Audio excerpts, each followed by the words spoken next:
The waves slammed into Cedar Bay like angry fists. Ryan Torres gripped his son's hand tighter. "Dad, there's someone out there." Lucas pointed toward the churning black water. A figure thrashed, desperate, drowning. Ryan didn't hesitate. He plunged into the freezing Atlantic, salt water burning his throat. His calloused hands found silk. Expensive silk. He dragged her to shore, blonde hair plastered against porcelain skin, designer clothes clinging to a body that didn't belong in this working-class town. She opened ice-blue eyes. "Thank you." Her voice carried breeding, money, secrets. Ryan peeled off his worn jacket, wrapped it around her trembling shoulders. She stepped back, away from his kindness, away from his help. "I have to go." She melted into the darkness like smoke, leaving only questions and the scent of jasmine mixed with seawater. Why was she here? Why did she run? Ryan Torres had no idea this mysterious woman would shatter his quiet life forever. The next morning brought Lucas's 8-year-old wisdom pressed against the kitchen window. "Dad, what if she was scared of something?" The boy's question hung in the salt air like morning fog. Ryan poured coffee into his favorite mug, the one Lucas had made in art class with uneven handles and crooked letters spelling "World's Best Dad." 3 years had passed since Maria's death. 3 years of learning to be both father and mother to a boy who remembered too much about loss. Lucas watched every stranger with the careful attention of someone who'd learned that people could disappear without warning. The house around them told their story in scratched furniture and family photos, in Lucas's artwork covering the refrigerator and Ryan's tools scattered across every available surface. They'd built something good here, something small but solid. Ryan's carpentry business operated from the converted garage behind their weathered Cape Cod house. The workshop smelled like sawdust and wood stain, filled with projects in various stages of completion. A rocking chair for the Hendersons' new grandbaby. Kitchen cabinets for the Moretti's renovation. Simple work that paid the bills and kept his hands busy during the long evenings after Lucas went to bed. The locals trusted him because he'd grown up here, because they'd watched him grieve his young wife with dignity, because his work lasted. But sometimes, in the quiet moments between hammer strikes, Ryan wondered if this was all there would be. Good work, good neighbors, and the gentle routine of raising Lucas in the same town where he'd been raised. 4 days after the rescue, Ryan found her at Seabreeze Cafe.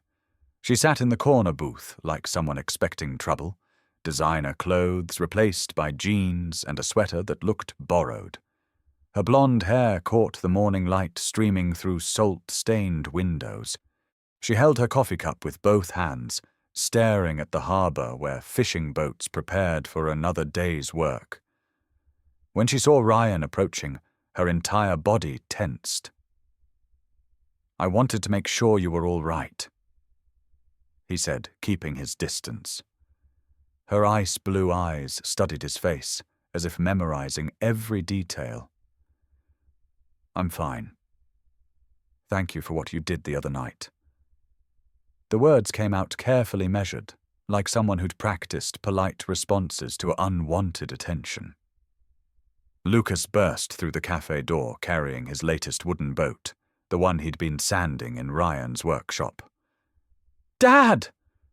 Mrs. Chen said I could bring this to show and tell.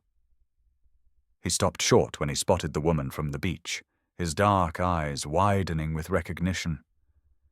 "You're the swimming lady." His 8-year-old directness cut through adult pretense like a sharp knife. The woman's careful mask slipped, revealing something vulnerable underneath. "Hello," she said softly, her voice warming when she spoke to Lucas. "That's a beautiful boat. Did you make it yourself?"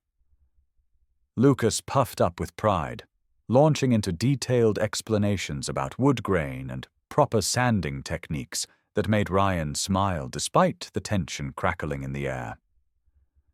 "I'm Alexis," she said when Lucas paused for breath. The name sounded chosen rather than given, like she'd considered other options before settling on this one. Ryan introduced himself and Lucas, watching as she repeated their names silently. "Are you visiting Cedar Bay?" Lucas asked with childhood's fearless curiosity. Alexis hesitated, fingers tightening around her mug. "I'm staying for a while.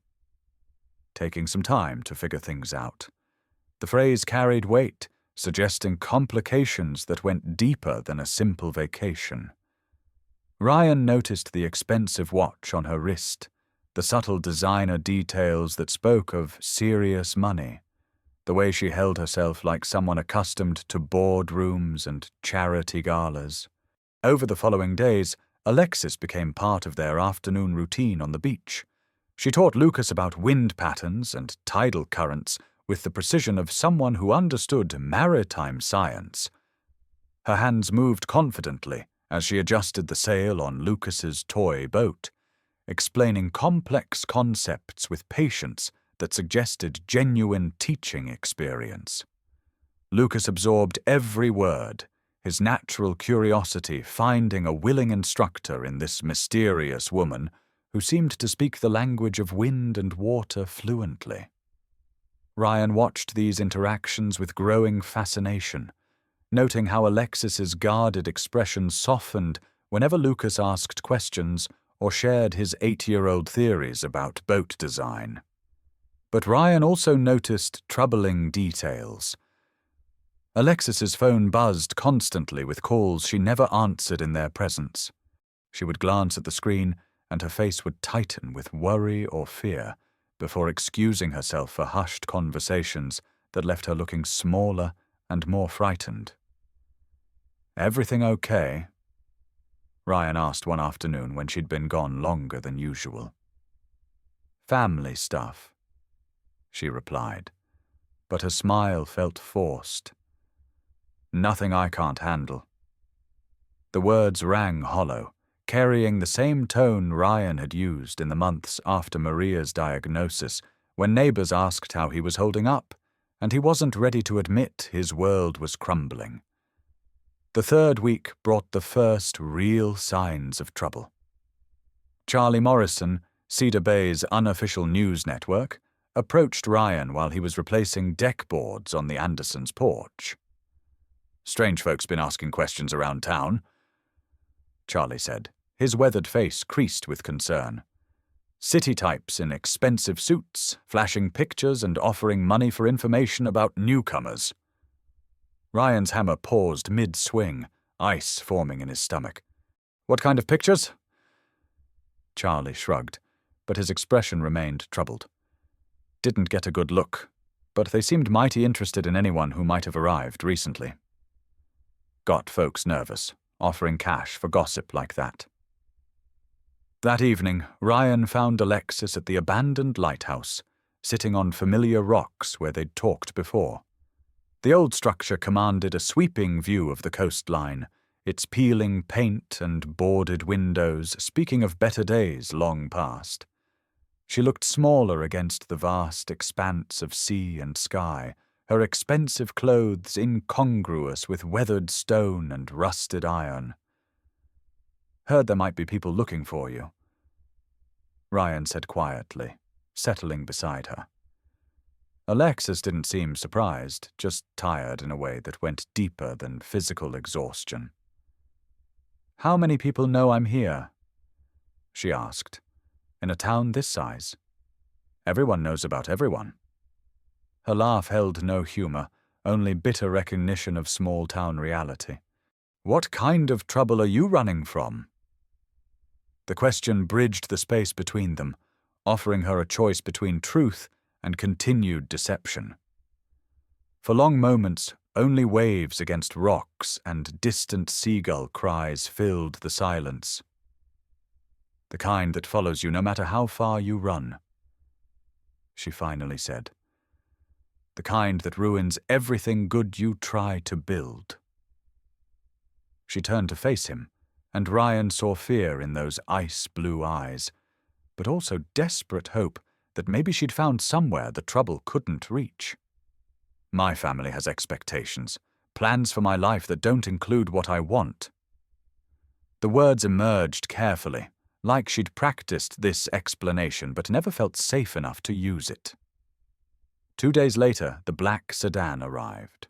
Ryan was teaching Lucas proper chisel technique in the workshop when he heard the unfamiliar engine note, too smooth and expensive for Cedar Bay's usual traffic. Through the dusty window, he watched 2 men in dark suits emerge from the vehicle, their movements precise and professional. They surveyed the Torres property with systematic attention, the older man consulting what appeared to be photographs on a tablet. Lucas pressed against Ryan's side, sensing danger even without understanding its source. "Who are those men, Dad?" The whispered question carried the fear of a child who'd already lost too much. Ryan kept his voice steady despite the ice forming in his chest. "I don't know yet, son." The knock came exactly 3 minutes later, measured and authoritative. Ryan opened the door to find the older man extending an embossed business card. Harold Morrison, attorney at law, Boston address suggesting serious money behind his practice. "Mr. Torres, I apologize for the intrusion. I'm searching for someone who may have sought shelter in your community." Morrison's voice carried courtroom polish, but his eyes held predatory calculation. He produced a photograph from his jacket. Alexis, but not the Alexis Ryan knew. This version wore clothes that cost more than Ryan's truck, stood on a yacht's deck with the practiced smile of inherited wealth, surrounded by people but somehow utterly alone. "Her name is Alexis Sterling," Morrison continued, watching Ryan's face for recognition. "Her family is extremely concerned about her well-being." Ryan studied the photograph, his carpenter's eye noting details Morrison probably hoped he'd miss. The way Alexis's smile never reached her eyes, the subtle tension in her posture, the fact that she looked like a beautiful prisoner in an expensive cage. "Sterling," Ryan repeated, the name triggering memory. "As in Sterling Maritime?" Morrison's smile sharpened like a blade. "You're familiar with the company. Then you understand the resources at our disposal and the importance of locating Miss Sterling quickly." The threat wrapped in silk was still a threat. "She's not well," Morrison continued, his voice dropping to confidential tones. "The family believes she's having another episode. She requires medical attention that can only be provided at home." The words "another episode" hit Ryan like cold water, suggesting either serious mental illness or systematic gaslighting. "If she's sick, shouldn't you involve local authorities?" Morrison's expression didn't change, but something flickered behind his eyes. "Miss Sterling can be resistant to help when she's in this state. Her family prefers handling these matters privately." His gaze moved past Ryan, cataloguing the modest furnishings visible through the doorway. Of course, anyone assisting in a safe return would find the Sterling family very grateful, financially speaking. That night, after Lucas had fallen asleep, Ryan sat on his front porch, watching fog roll in from the Atlantic. The conversation with Morrison played on repeat, each detail taking on new significance in the darkness. Either Alexis was a wealthy woman having a mental health crisis, or she was someone fleeing a family that used lawyers like weapons and money like chains. Both possibilities led to the same dangerous conclusion. Lucas could get caught in whatever crossfire was coming. Ryan's phone buzzed with a text from an unknown number. "Playground tomorrow? 10 a.m. Come alone." He recognized Alexis's careful phrasing, the way she never quite said what she meant. The message felt like goodbye. The playground sat empty in morning mist, swings moving slightly in ocean breeze like ghosts of absent children. Alexis emerged from behind the maintenance shed, her expensive clothes replaced by borrowed jeans and sweater that made her look younger, more vulnerable, but somehow more real. "They found me," she said without preamble, settling onto one of the swings. "I saw the car yesterday, talked to some locals. It won't be long now." She began swinging gently, the motion seeming to calm her enough to speak freely. "I want you to know that nothing about this situation is what it seems." Ryan took the neighboring swing, chains creaking under his weight. "Morrison says you're sick. Says your family's worried." Alexis's laugh sounded like breaking glass. "Worried about their investment, maybe. About their carefully constructed plans." She dragged her feet in sand beneath the swing, stopping the motion to look directly at Ryan. "My full name is Alexis Sterling. My father is William Sterling of Sterling Maritime. Maybe you've heard of us." Ryan had indeed heard of them, one of the largest shipping companies on the East Coast, with contracts spanning continents. "My father built that empire from nothing, and he expects me to inherit his crown. Problem is, I never wanted to rule a shipping kingdom. I wanted to design boats, not just own them." The pieces began falling into place as Alexis continued her story, her knowledge of maritime engineering, her confidence around water, the expensive clothes that seemed like costumes she'd rather not wear. "So you ran away," Ryan said, and it wasn't a question. "I tried compromise first," she replied. "Asked if I could start a design division within the company, focus on custom yachts and innovative vessels." My father's response was arranging my engagement to Jonathan Reed, son of our biggest competitor, a merger disguised as matrimony. Her voice carried bitter recognition of being treated like a commodity rather than a daughter. When I refused, they had me evaluated by psychiatrists. Apparently, any woman who won't marry for business reasons must be mentally unstable. Ryan felt protective anger building in his chest, hot and immediate. "They can't force you to marry someone you don't love." Alexis's smile held no warmth, only weary knowledge. "They can if they control your trust fund, your inheritance, and convince courts that you're incompetent to make decisions. The Sterling family employs the best lawyers money can buy." She stood from the swing, pacing toward the ocean where Lucas had first spotted her, struggling in dark water. "So I disappeared. Emptied accessible accounts, sold jewelry, and started running. 2 months of moving from town to town, staying ahead of their search efforts." She turned back to face him. Cedar Bay was supposed to be another temporary stop, somewhere to hide while planning my next move. Before Ryan could respond, his phone rang. Lucas's school, Principal Anderson's voice tight with controlled anger. "Mr. Torres, Lucas is fine, but you need to come immediately. There are men here asking questions about your family, and they're making everyone uncomfortable." Ryan's blood turned to ice water. What kind of questions? The principal's fury barely contained itself. They claim to be conducting background checks for employment purposes, but they're asking about Lucas specifically. His routines, his activities, whether he mentions new people in your lives. I've asked them to leave, but they insist they have legal authority. Ryan was already moving toward his truck. "Tell them nothing. I'll be there in 8 minutes." The drive to Cedar Bay Elementary pushed Ryan's battered pickup harder than ever before. The school parking lot contained Morrison's sedan, plus a second vehicle with Massachusetts plates, their presence like an infection in familiar surroundings. Through the principal's office window, Ryan could see Morrison conferring with a younger man who radiated the same predatory stillness. Lucas sat outside the office, his small face pinched with worry until he spotted his father through the glass.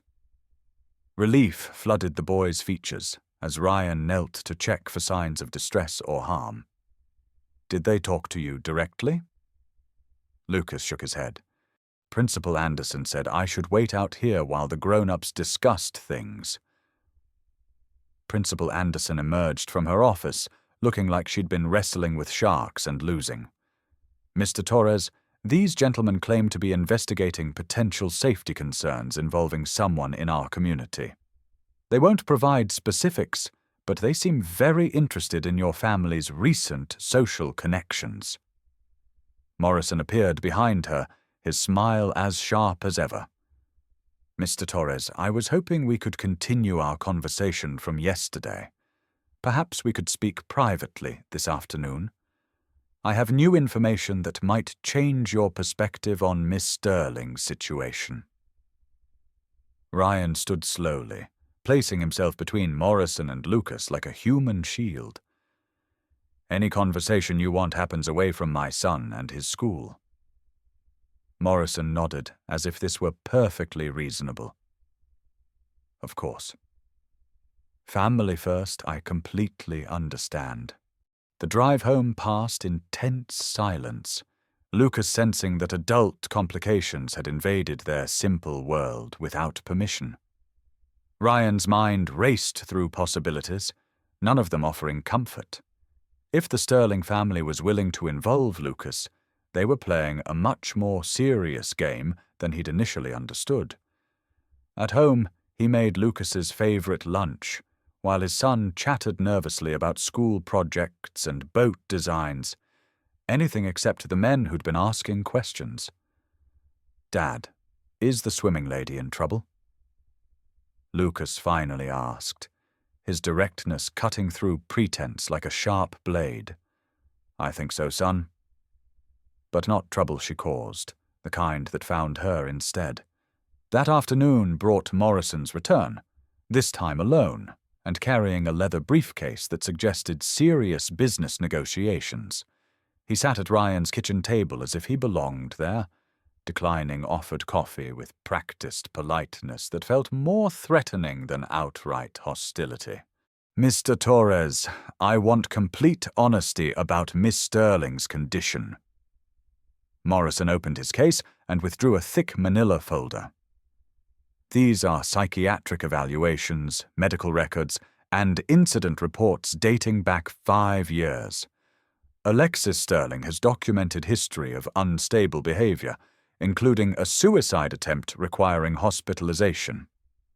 The folder landed on Ryan's table with finality.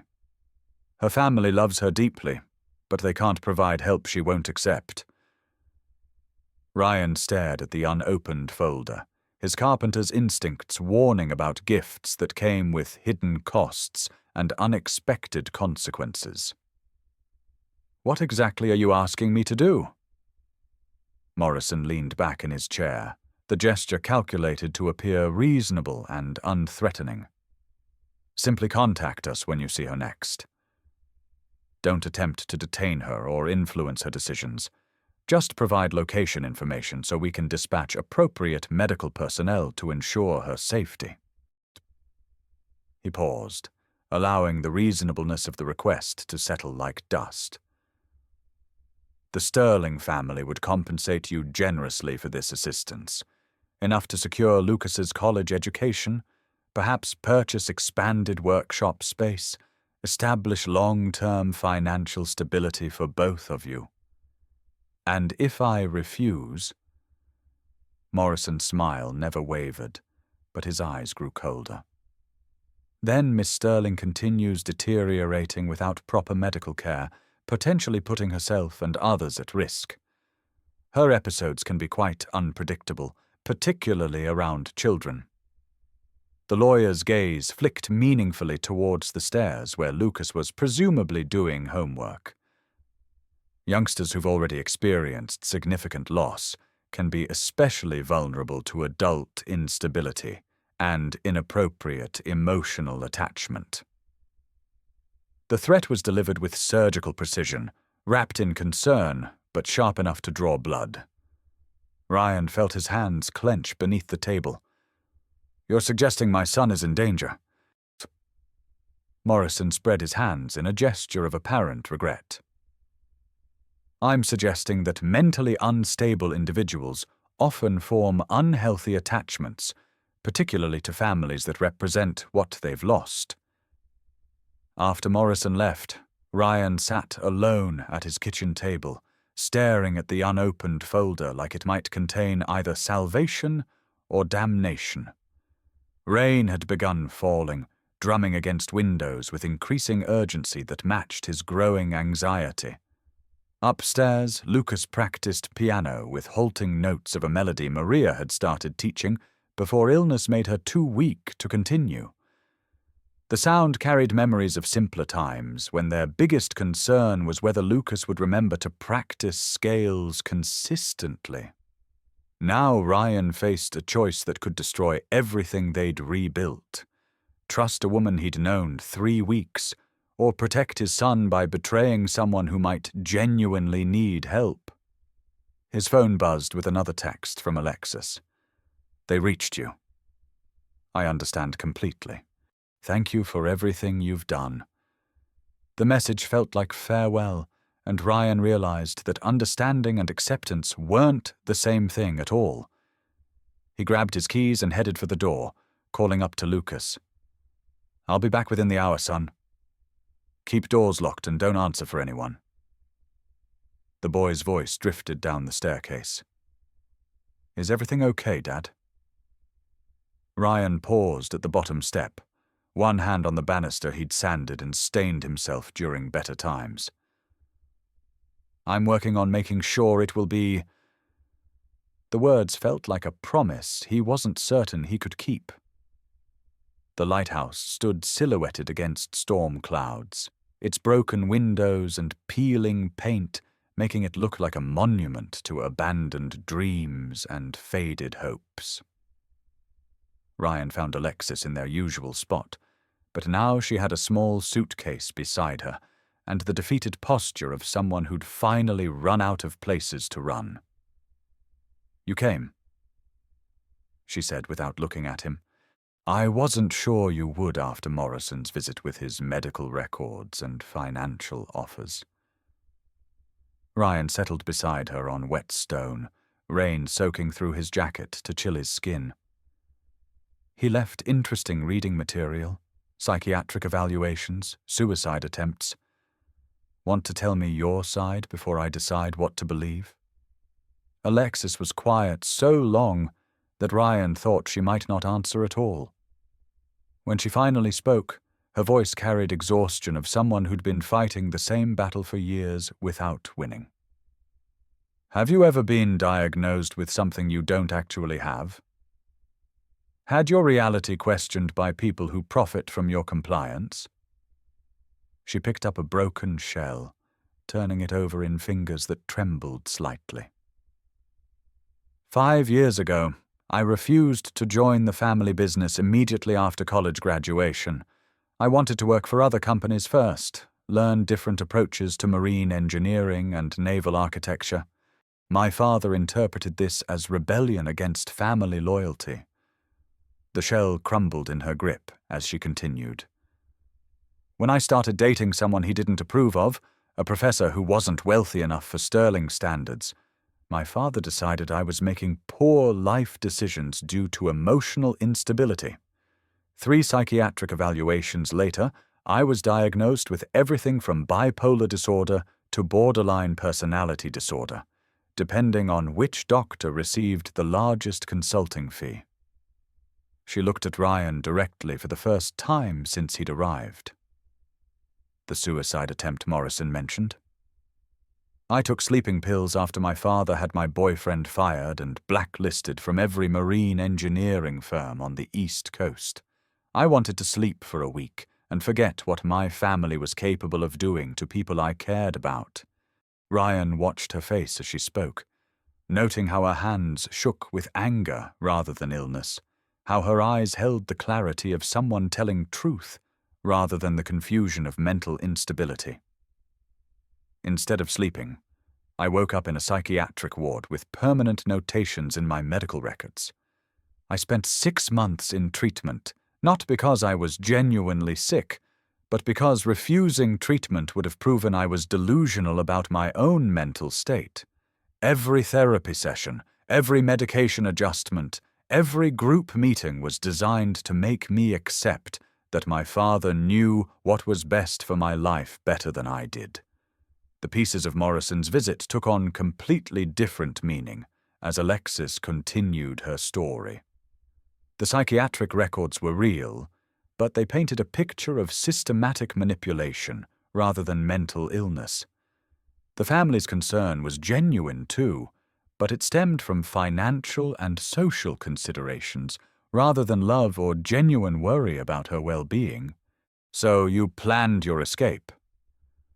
Ryan said, and it wasn't a question but recognition. "I planned for 2 years." Alexis confirmed. Slowly liquidating assets my father couldn't directly control, establishing alternative identities, learning how to disappear without leaving digital footprints or paper trails that could be followed. The night I left, I was supposed to attend my engagement party with Jonathan Reed.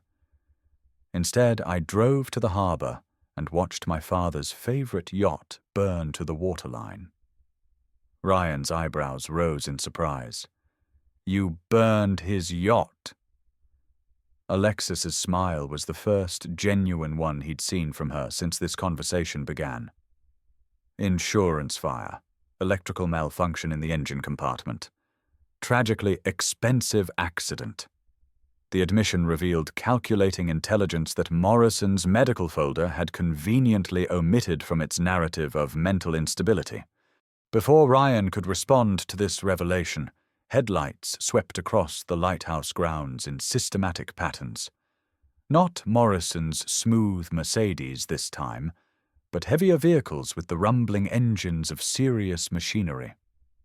Alexis was on her feet instantly, suitcase handle gripped in white knuckles. They brought backup this time. Through sheets of rain, Ryan could see at least 3 vehicles, disgorging men in dark clothing who moved with military precision. Not lawyers or medical personnel, security contractors, possibly worse. "There's a path down to the water," Alexis said, already moving towards the cliff edge. "If you go now, you can get back to Lucas before they realize you were here with me." But Ryan was thinking about his son's question earlier. Are we going to help her? And about what kind of man he wanted Lucas to become through his example. "My truck's faster than any footpath," he said, grabbing her free hand. "And I know these roads better than any outsiders ever will." The next 20 minutes redefined Ryan's understanding of what fear actually felt like in practice. His pickup truck, designed for hauling lumber rather than outrunning professional pursuit, labored up winding coastal roads while headlights gained steadily in his rearview mirror. Alexis sat rigid in the passenger seat, one hand braced against the dashboard, the other clutching her suitcase like a lifeline to some uncertain future. "There's a ferry to Bar Harbor," she said between jolts as the truck hit another pothole at dangerous speed. "If I can reach the mainland, I have contacts who can help me disappear more permanently." Ryan took a corner faster than physics recommended, feeling rear wheels slide on wet pavement before regaining traction. "What happens after that? How long can you keep running from people with unlimited resources?" The question hung between them as another set of headlights appeared behind their original pursuers, suggesting the Sterling family's reach extended further than either of them had imagined. The ferry dock appeared through sheets of rain like salvation wrapped in rusted metal and weathered wood, a few scattered lights indicating that the last boat of the evening was preparing for departure. Ryan pulled up to the boarding area just as the terminal worker began unhooking the safety chain. "Wait!" Alexis called, jumping from the truck before it fully stopped. "I need passage to Bar Harbor immediately!" The worker, a weathered man in his 60s, looked skeptical about last-minute passengers during worsening weather conditions. "Storm's getting worse by the minute. Captain's talking about cancelling the run entirely." Behind them, pursuing vehicles had crested the hill, their headlights washing over the dock area like searchlights hunting escaped prisoners. Alexis pulled out a roll of cash that made the worker's eyes widen considerably. "Please, it's a genuine emergency." The man pocketed the money and waved them toward the boarding ramp. "Make it quick then. We're casting off right now whether you're ready or not." Ryan should have stayed behind, should have returned home to Lucas and the safe predictability of their quiet life together. Instead, he found himself running up the ferry's boarding ramp, his feet making choices his rational mind was still debating. "Ryan, no," Alexis protested as he reached the deck beside her. "You can't leave Lucas alone like this. Go back to him where you belong." But the ramp was already being raised, the ferry's engines thrumming to life beneath their feet with mechanical determination. Through driving rain, Ryan could see Morrison and his associates reaching the dock just as the boat pulled away from shore, leaving them standing in the downpour looking like drowned predators who'd lost their prey.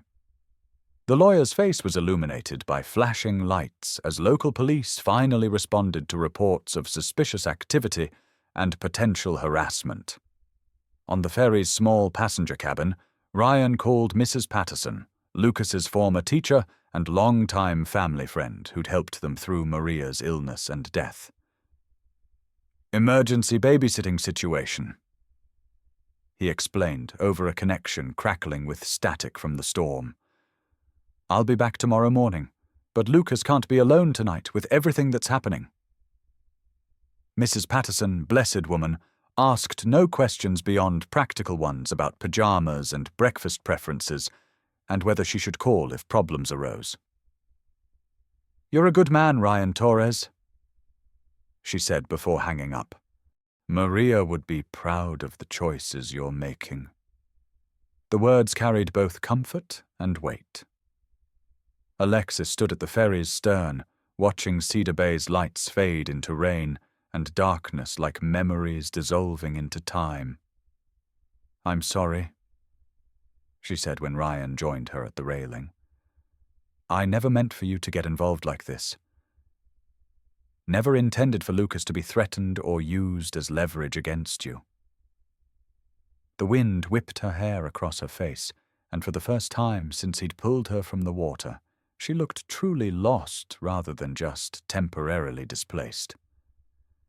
"What happens now?" Ryan asked, raising his voice over engine noise and weather.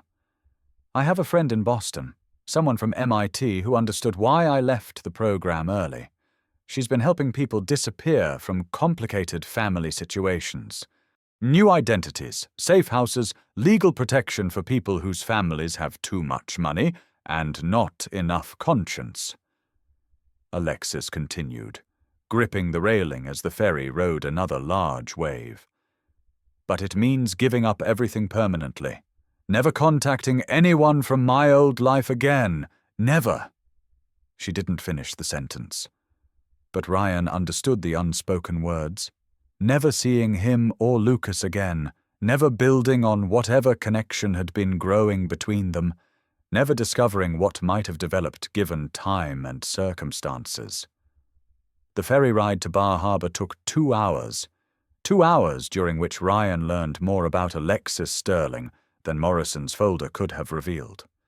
She told him about her mother, who died in a sailing accident when Alexis was 12, leaving her alone with a father who saw business opportunities where others saw tragedy and loss.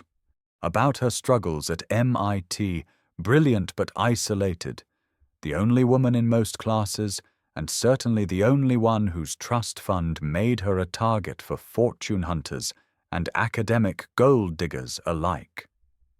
About professors who dismissed her ideas because of her gender and others who supported her work because of her family's money, neither group seeing her for who she actually was beneath the surface. "I wanted to design boats that could weather any storm imaginable," she said, watching waves crash against the ferry's hull with methodical violence. "Turns out I should have been designing a life that could do the same thing instead." Boston's skyline emerged from dawn mist like a promise or threat, depending on perspective and circumstance. Ryan had visited the city exactly twice, both times for medical consultations during Maria's illness, and it felt like entering foreign territory where his carpentry skills and small-town instincts might prove inadequate for whatever challenges lay ahead. Sarah Hendricks lived in a converted brownstone that managed to appear both elegant and fortress-like, architectural contradictions that somehow worked together. She answered the door before they could knock. A woman in her 40s with prematurely grey hair and eyes that missed nothing important. "Alex," she said, using a nickname Ryan hadn't heard before. "You look terrible, even worse than I expected. And you must be the carpenter who's been causing all the excitement." She stepped aside to allow them entry.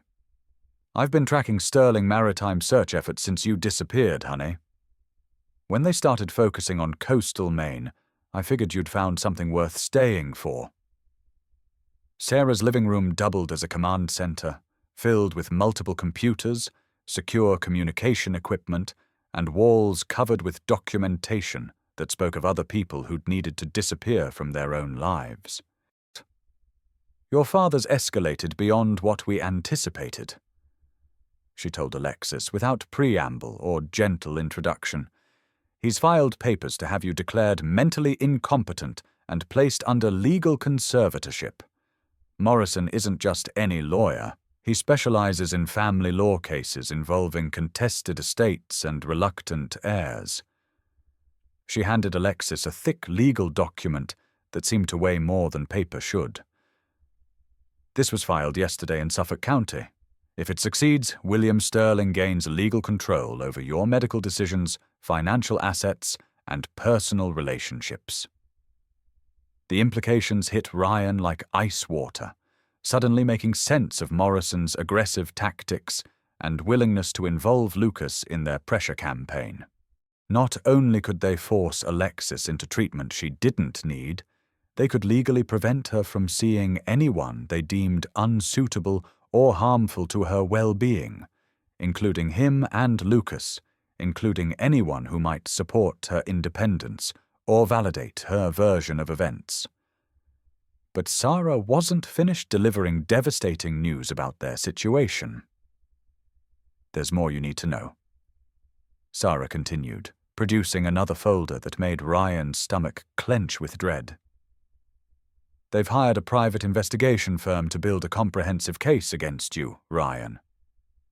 They're claiming you're exploiting a vulnerable woman for financial gain, using classic predatory tactics." She opened the folder to reveal photographs that made Ryan feel sick. Pictures of him and Alexis on the beach, digitally enhanced to appear more intimate than they actually were. Pictures of Lucas, with detailed notes about his mother's death and Ryan's financial struggles. Pictures of their house, with estimated property values and mortgage information that should have been private. They're constructing a narrative where you identified a wealthy target, manipulated her emotional state during a vulnerable period, and exploited her psychological instability for personal benefit. Sarah explained, her voice carrying professional anger at the tactics being employed. "It's character assassination designed to undermine any testimony you might provide in Alexis's defense, and to justify removing her from your harmful influence for her own protection." Ryan sank into one of Sarah's chairs, finally understanding the full scope of resources the Sterling family could bring to bear against anyone who threatened their control. The next several hours passed in intensive legal consultation and strategic planning that felt more like preparing for war than resolving a family dispute.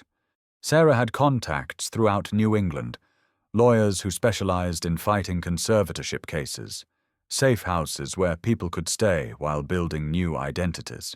Even a judge who'd grown tired of seeing wealthy families abuse the court system to control adult children. "We can fight this," she concluded after reviewing all documentation. "But it means going completely public with everything. Media attention, legal battles that could drag on for years, and no guarantees of success." She looked directly at Ryan. "And it means you'll be in the center of it all. They'll investigate every aspect of your life, Lucas's life, looking for anything they can use as ammunition." Before Ryan could respond to this daunting prospect, his phone rang with Mrs. Patterson's number displayed. "Ryan, thank goodness you answered. Lucas is fine, but there are people here claiming to be from social services, conducting a welfare check based on an anonymous report about child neglect." Ryan's blood turned to ice as Sarah's predictions proved accurate with terrifying speed. "What kind of report?" Mrs. Patterson's voice carried barely controlled fury.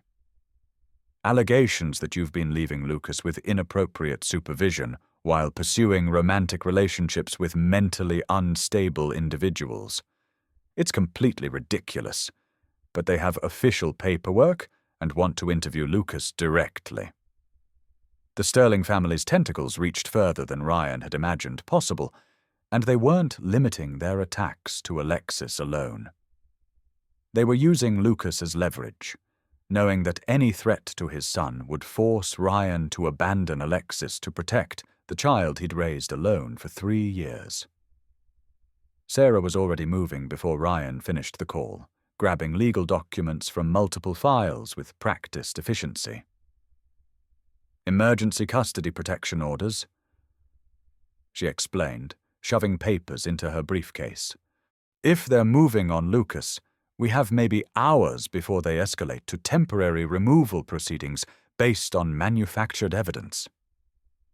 "This is your father's endgame," Sarah told Alexis while gathering resources for immediate legal action. "He can't control you directly anymore, so he's attacking what you care about most. Force Ryan to choose between protecting his son and protecting you, isolating you from the one source of genuine support that gave you reason to stop running." The calculation was brilliant in its ruthlessness, designed to destroy the relationship that threatened William Sterling's control over his daughter's life and choices. "There's a way to stop this," Sarah continued, "but it requires something none of us have discussed yet." The solution she proposed was elegant in its simplicity and terrifying in its implications for everyone involved. William Sterling's entire legal strategy depends on painting Alexis as mentally incompetent and Ryan as an exploitative opportunist taking advantage of her vulnerability. But if they were married, the entire battlefield changes completely. She let the suggestion hang unfinished in charged air. Married people can't be compelled to testify against each other. More importantly, a husband has legal standing to challenge medical commitments and conservatorship orders. Ryan stared at her in disbelief. "You're suggesting we get married today, to someone I've known for 3 weeks, to fight a legal battle against people with unlimited resources?" Sarah's smile carried sharp edges. "I'm suggesting you form a strategic alliance that happens to involve legal matrimony. The marriage doesn't have to be emotionally real. It just needs to be legally binding and properly documented." Alexis was quiet for a long moment, staring out Sarah's window at Boston traffic moving through streets that suddenly felt like foreign territory. When Alexis finally spoke, Her voice carried the weight of someone making a decision that would change everything permanently. "It's not fair to ask that of you, Ryan.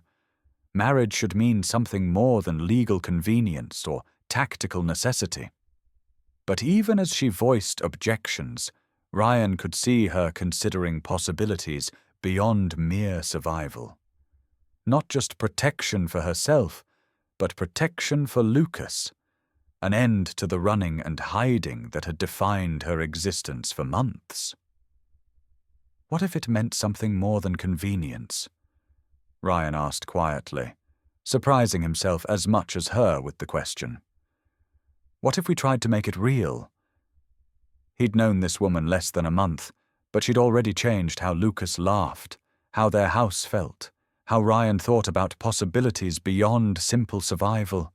Sarah's courthouse contact managed to expedite marriage license processing, calling in favors that spoke of other desperate people who'd needed legal protection quickly. By 3 o'clock that afternoon, Ryan Torres and Alexis Sterling stood in a judge's chambers overlooking Boston Harbor, exchanging vows that were equal parts legal necessity and leap of faith into an uncertain future. Lucas participated via video call from Mrs. Patterson's kitchen, his 8-year-old face beaming as he watched his father marry the boat lady who taught him about wind patterns and proper sail design. "Does this mean she's my mum now?" Lucas asked with childhood's directness, cutting through adult complications to essential questions. Ryan and Alexis exchanged glances, both understanding that the question had no simple answer, but required honest response nonetheless. The ceremony took less than 10 minutes, but the paperwork that followed stretched into evening hours. Legal notifications that had to be filed immediately, press statements that Sarah's media contacts would release to sympathetic journalists, emergency motions challenging every aspect of the Sterling family's legal strategy before it could gain momentum. "Speed is crucial now," Sarah explained, while coordinating what felt like a small war fought with documents instead of weapons. "By the time William Sterling realizes what's happened, the legal landscape will have changed completely. He'll have to start over, and this time he'll be fighting not just his daughter, but his daughter's husband." The drive back to Maine took place in darkness, Ryan and Alexis navigating unfamiliar roads while processing the strange, new reality of being married to someone they were still learning to know. "Regrets yet?" Alexis asked as they crossed the New Hampshire border into territory that felt slightly more like home. "Ask me in a year," Ryan replied. But he was thinking about Lucas's smile during the video ceremony, about how Alexis had looked when saying her vows. Not like someone going through legal motions, but like someone choosing hope over fear for the first time in years. Cedar Bay looked different when they arrived near midnight, smaller somehow, but also more precious, like a place worth fighting for rather than simply a place to hide. Mrs. Patterson met them at the door with Lucas sleeping in her arms, the 8-year-old having fought exhaustion while waiting for their return. "Social services left around dinner time," she whispered as Ryan took his son. "I told them they'd need proper warrants if they wanted to conduct any interviews with Lucas." Seemed to discourage them considerably, especially when I mentioned calling my nephew who works for the State Attorney General's office.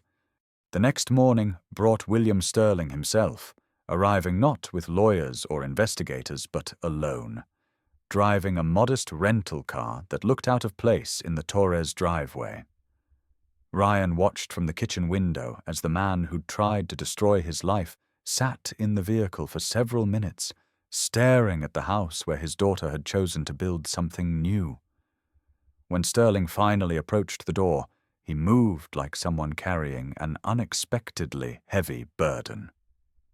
"Mr. Torres," he said when Ryan answered his knock, "I believe congratulations are in order." His voice carried exhaustion rather than anger. "May I speak with my daughter?" Alexis emerged from the workshop behind the house, her hair pulled back and hands stained with wood polish from helping Ryan restore an antique sea chest. She looked different than in Morrison's photographs, less polished but more grounded, wearing work clothes instead of designer outfits, but somehow more herself than she'd ever appeared in her father's carefully constructed world. "Hello, Father," she said quietly, her voice steady but cautious. "I heard you drove up from Boston personally this time." William Sterling studied his daughter's face, as if seeing her clearly for the first time in years. "You look settled," he said finally, the observation seeming to surprise him. "Happy even. Is this really what you want? This life you've chosen?" Alexis glanced toward the workshop, where Lucas was learning to sand curved surfaces, toward the house that smelled like coffee and morning conversations, toward Ryan, who stood ready to support whatever decision she made about her future. "I want to design boats that matter," Alexis said simply, her words carrying years of suppressed dreams. "I want to wake up excited about my work instead of dreading another day of meetings about profit margins and market expansion strategies. I want to be valued for what I contribute rather than what I'm worth in terms of inheritance or business connections." She paused, choosing words carefully. "I want to be part of something I'm building rather than something I inherited from previous generations." William Sterling was quiet for a long moment, his gaze moving between his daughter and the modest surroundings she'd chosen over his empire. "The conservatorship papers," he said finally, his voice carrying what sounded like genuine regret. "Morrison filed them without my direct authorization. I've had them withdrawn permanently." The admission seemed to age him visibly. "I thought I was protecting you from making mistakes. I thought I knew what would make you happy better than you did." His voice cracked slightly. "I thought I could force you to accept the life I'd built for you."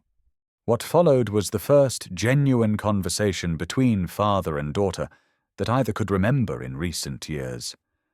Not negotiation or argument, but an attempt to understand how love had been twisted into control, how protection had become imprisonment.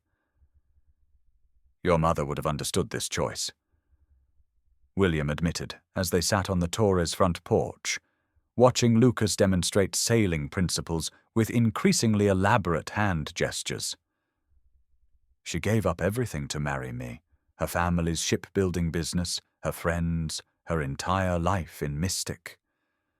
I used to think I'd won her over with charm and persistence. Now I realize she was choosing freedom over other people's expectations, exactly like you're doing." The compromise they reached that afternoon would have seemed impossible just days earlier.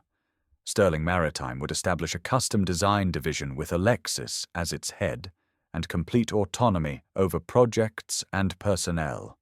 She would maintain her inheritance but also her independence, working from a satellite office that could be located anywhere she chose, including a small coastal town in Maine where she'd learned what happiness actually felt like. "I'll still need to travel sometimes for board meetings and client presentations," she told Ryan as they worked out details. But this would be home. The word carried weight, they all understood, encompassing not just a place, but the people who made that place matter. 6 months later, Cedar Bay had acquired something unprecedented, a satellite office of one of the country's largest maritime companies, housed in a converted warehouse near the harbor, where fishing boats shared space with custom yachts.